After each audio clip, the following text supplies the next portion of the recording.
Refugees often don't get a chance to be seen or heard. And all over the world, there's a lot of fear mongering and hate mongering about so called illegal migrants. I know this from personal experience because just for attempting to provide aid to them, it led me to experience 6 months of incarceration in Tunisia. The purpose of this video is to put a face and to give a voice to a refugee so that you can see at the end of the day, they're people just like us. And they're only doing exactly what we would do if we were faced with the same situation. In this video, you're going to meet my personal friend Anderson, a West African refugee from Sierra Leone who escaped his homeland so that he could save his life from the corrupt diamond mining industry. My name is Anderson from Sierra Leone, and I'm here to share my story with the world. I grew up in Sierra Leone. My father's name is Mohammed Kaba. My mother's name is Fatmata Kaba. I grew up in a mining environment where my father, since he was a very young boy, he was in mining. He did not go to school. He did not learn anything. All he was focused on about mining diamond. So he used to go to the mining site. He used to go to the mining site and he have some workers there who work for him. So at an early age, when I was 7 to 8 years, they start working with some Lebanese men, with Israelis, and some people from Europe. My father was the site manager in a way. He used to go to the site every day around 2, 3 o'clock. So most of the time when my father come back home, he come with some diamonds for himself because they do mining. They used to do one mining they call terrace. Terrace is a kind of mining you don't have to spend long time before you get a diamond. You can go today, you dig a gravel and you wash the gravel and you get what you get and you move on. Every day my father go to the site around 2, 3 o'clock, but I was very passionate about diamond because always I saw I saw my father with the diamond in his cupboard in his drawer. So like I always go. Sometimes when my father is praying, I go and I open the drawer and take the diamond. Like sometimes we leave the prayer, we come. What do you want to do with this? I say, oh, I like this thing. I like to play with it. He said, okay, just stop it. Now what I'm going to do for you every day if you go to school, you pay attention, you listen to your teacher. When you come back home, I will tell the driver to take you to the site. Because around 2 o'clock they will have their lunch, maybe around 1:30 to 2 always. In that time they have their lunch. So they will cook the food in Kenema, in the city, in the town, and then they will take the food to the site for the workers. So when my father explained to me this, I was very, very happy about it because I really want to know where these diamonds are coming from and how they get these diamonds and how this whole process is going. And after school, I'm very eager to go to the site. So I come back to the shop after I change. We go along with the drivers, with the food. I go to the site.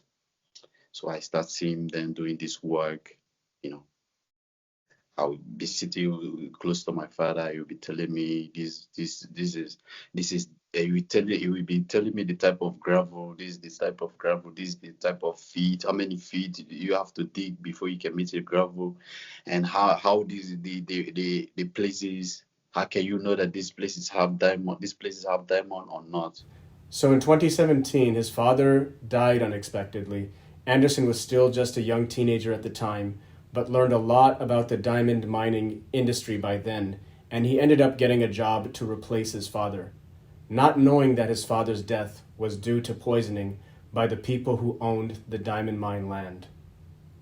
And it was only months after he got the job, when he got a chance to stay overnight at the mines, that he got to see the truth about the kind of people who owned these diamond mines. This was a very traumatizing experience, and you'll see why.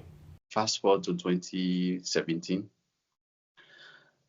I sit my was first year, and I lost my father But I never know about anything because somehow my father was scared of me. I don't know why. He said that I'm very clever or whatever.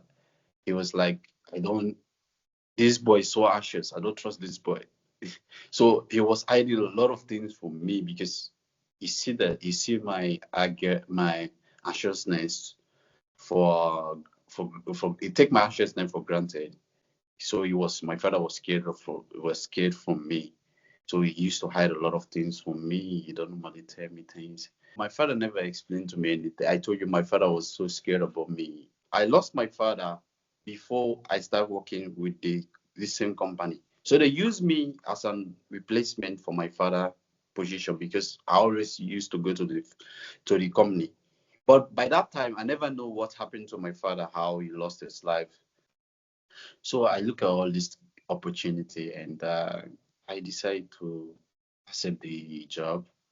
So I started working at the company as a manager. I was the manager. I was oversighting all the workers, everything. I was sleeping at the site. Everything they do, I know. So after some months, I start seeing a lot of things differently.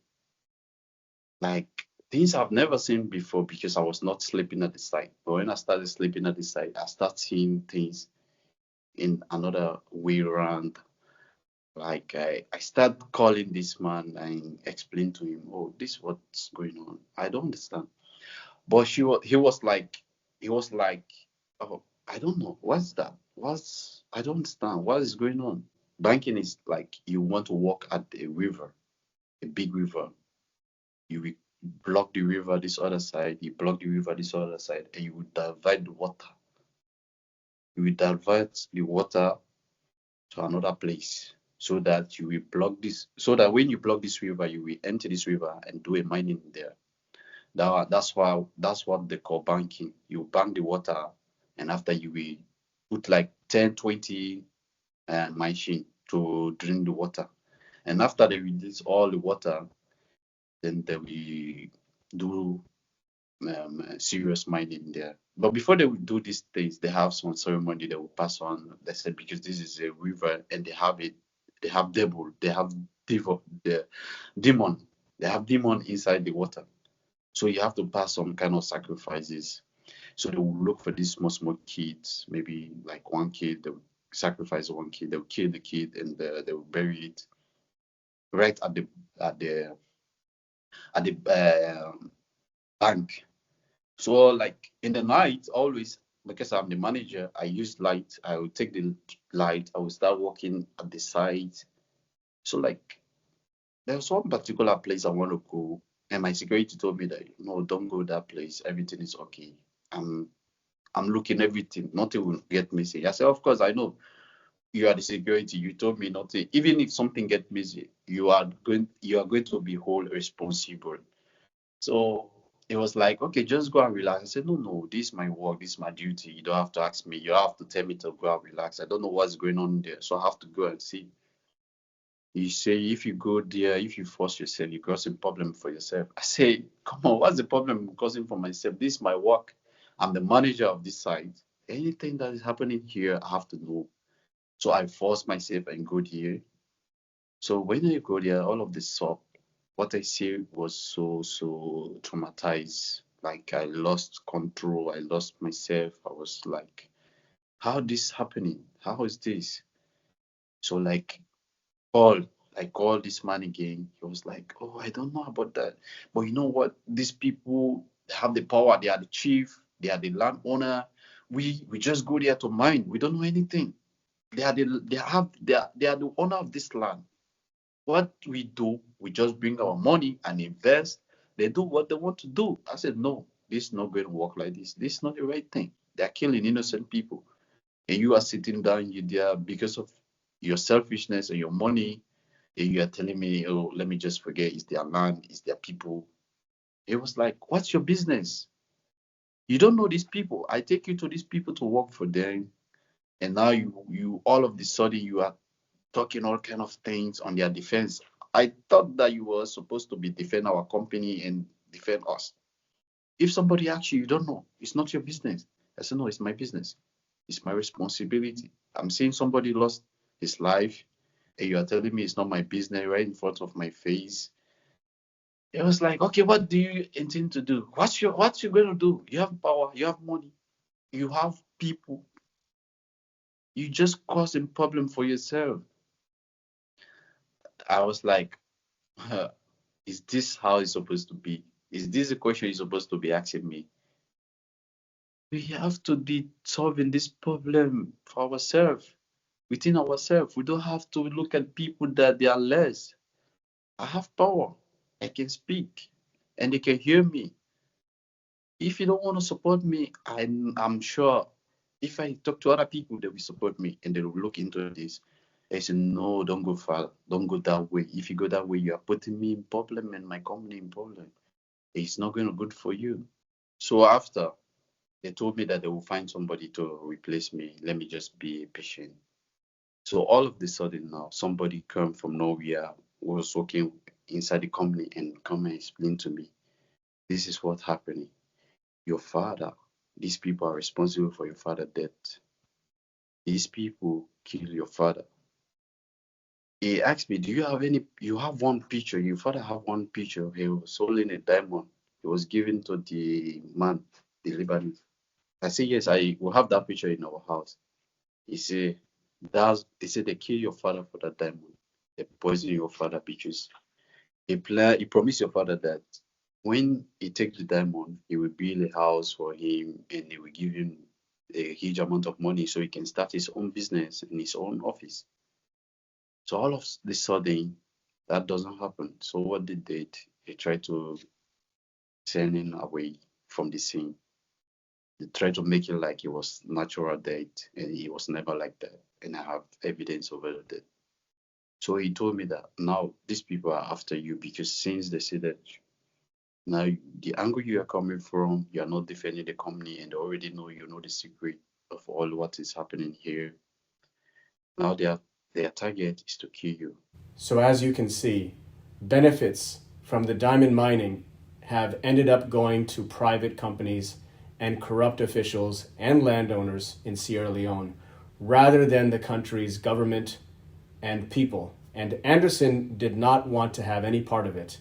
He refused to join the corrupt Poro Society, which meant that he was an enemy to the diamond industry, and essentially he became marked for death.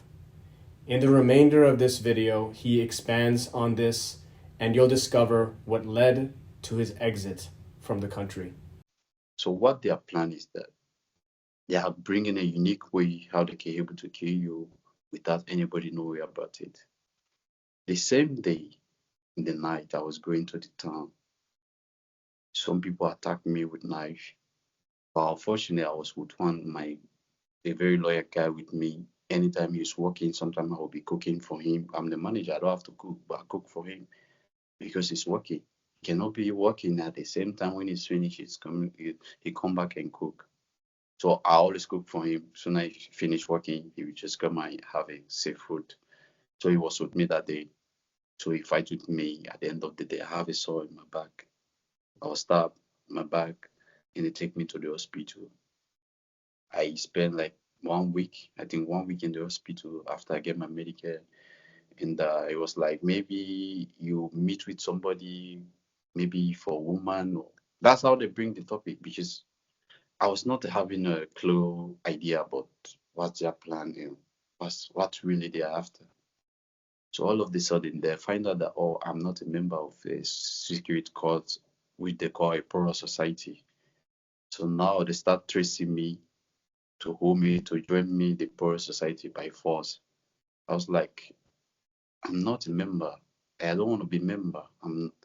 I don't admire anything you people are doing with this society. It's not by force. You cannot force me to join. They say, oh, you have to join.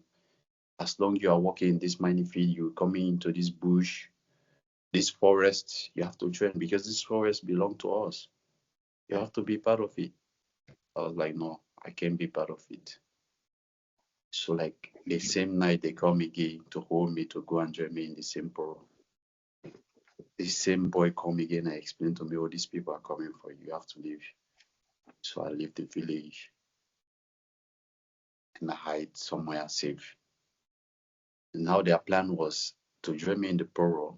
In the Poros, by going through the society procedure, and after I will lose my life safely, and they will take it like, oh, he was going through the ritual process and he lost his life. So you can't hold anybody responsible for that. That was their plan. That's what they was trying to do. So like, I don't know. I try to figure out ways how I can do these things, who I can complain to. I call one of my friends and I explain to him this is what's happening. What is the plan? What I'm going to do? It was like, these people have connection. There's no way he can get out through from these people. There's no way he can hold these people accountable. The minister of sport or minister of communication or minister of war or vice president or president, all of them are part of this society. You come to the police, the IG, AIG, deputy IG, chairman, or whatsoever, what position, all of them are part of this secret code. So where you want to go and take report from? He can't do anything. He start explaining scenarios that these people, the cures these people have caused, and nobody hold them responsible. So where do you think that just small person like you can take these people to? You can. So the only option I see for you just have to run for your life, and these people are after you, and they are not going to stop until they see that they succeed because they know you know a lot of things about their company, what they are doing. And I see a lot of child labor, child slavery. A lot of child was working in the company. They was forced to work there because if they do not work there, then they have problem in the village. Because how they do this diamond, the owner of the land, they have a percentage of the diamond, and the chief of the land, they have a percentage of every diamond they found. So they take everything serious about the diamond, about the mining of that diamond. Everybody have to contribute.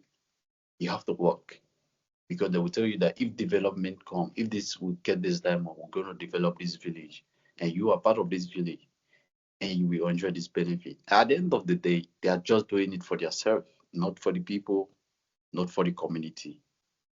So they take it very seriously.